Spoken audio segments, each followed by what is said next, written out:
gold coin. What do you got in your hand? What's the value of that? This is a 22-karat gold. It's 1 ounces. It's a $50 face value. We'll ask Craig Smith. He's the CEO of Swiss America. What the value of this coin would be? Well, at today's market value with gold at $280 an ounce approximately, it's worth about $290 an ounce. That's a gold bullion coin which trades for the price of gold plus a small premium for manufacturing it from a 400-ounce bar into 1-ounce increments. Because I was always under the impression that the premium for a coin is that much more, and that's not much of a premium at all. Yeah, it depends. On a bullion product, the premiums are extremely low. Again, they charge a small fabrication fee.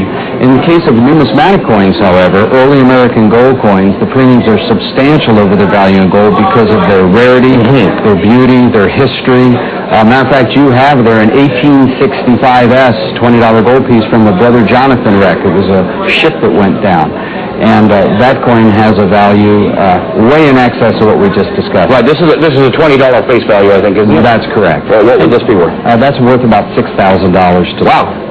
You guys are a brokerage firm that you trade these coins. It's not a lot different from the way people buy and sell stocks, but it really is something you can get into as an investment. That's correct. It actually does trade very much, Pat, like stocks. We buy and we sell. That's why we're a brokerage firm. Anybody that just strictly buys and never sells obviously can't experience the profits that you see with numismatic coins.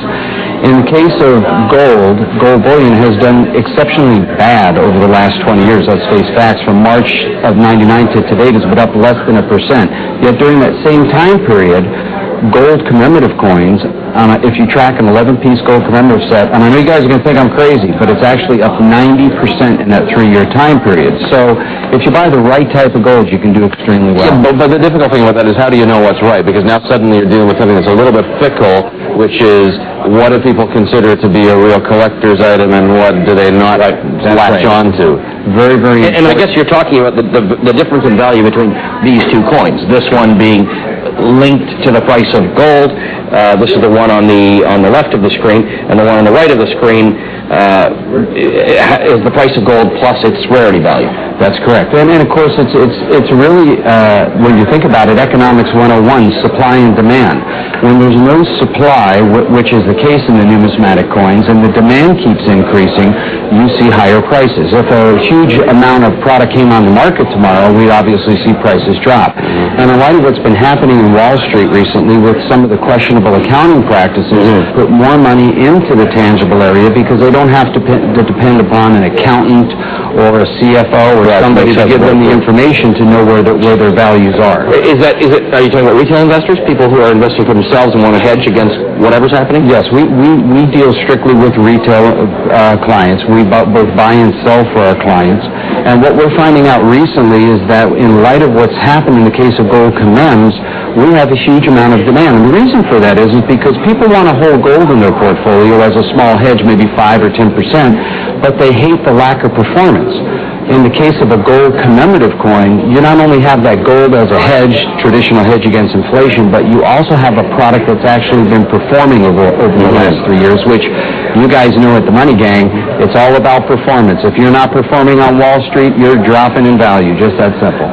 Let's stick with that Wall Street comparison for a minute. How's the liquidity in these investments? Can you get rid of one when you need to? Extremely good, and that's probably, they always talk about how coins are safe. And the reason why coins are safe is because coins, they make a market on them literally 6 days a week, 24 hours a day around the country. And you can walk into over 5,000 coin shops and coin dealers, national brokerage firms like ourselves, plunk a coin down on the table and walk out with a check. Or if you've mailed them to, say, a company like us, we'll do a bank wire. They're extremely liquid. Except, when you come to diamonds, you'll never get the value that you paid for it. If I buy this coin, what am I paying for it? You said it's worth about $290? $280, and or $290. That's $280 worth of gold in it. If you melt it down, it has $280. So if I come back to you next week and say, look, I need my money back, I need to sell this. Right. Whatever the current prevailing price on gold is, that's what we would pay for it. Now, in the case of numismatic coins, you have spreads that can vary anywhere from as little as 10% to as much as 30%, and that needs to be taken into the equation.